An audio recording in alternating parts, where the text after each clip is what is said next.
Blazers win this one in overtime in Chicago, 124-120. C.J. McCollum is a guy that figures the odds of the universe are with him.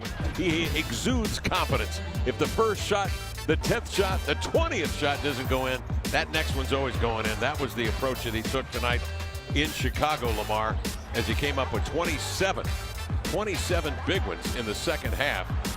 With a team high 32. Yeah, and after the game, in his post-game interview with Brooke, he said he could be 0 for 100. And he thinks shot 101 is going down. Starts 2 of 10 in the first half, finishes 9 of 20 in the second half. And you could just tell, Kev, at the end of the game, he gets a shot at the end of regulation. A great look at the elbow, shot that he typically makes, doesn't get it to go. And so you could see in his eyes, he was going into that overtime period wanting to lead his team to victory. The ball was in his hands the majority of the time. He made the right decisions.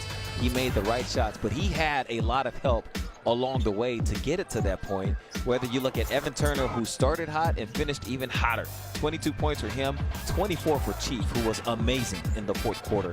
And in overtime with the buckets, he poured in 5 of 7 from the three-point line for Aminu. Yusuf Nurkic, 11 points, 15 rebounds. The rebound at the end of the game, very big. Gets the ball to CJ. He's able to run some clock, force the Bulls to foul late, and Pat Connaughton off the bench. I mean, he's just been a steady hand all season long. He can provide some shot making. He can get into the paint. And Ed Davis, as physical as ever, gobbling up some rebounds.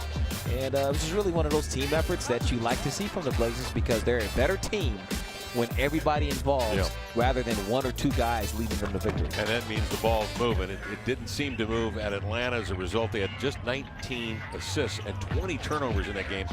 Here tonight, they flipped that script totally in Chicago. They have 25 assists and just 8 turnovers committed against the Chicago Bulls. They'll need that kind of quality of play tomorrow when they take on the Cavaliers.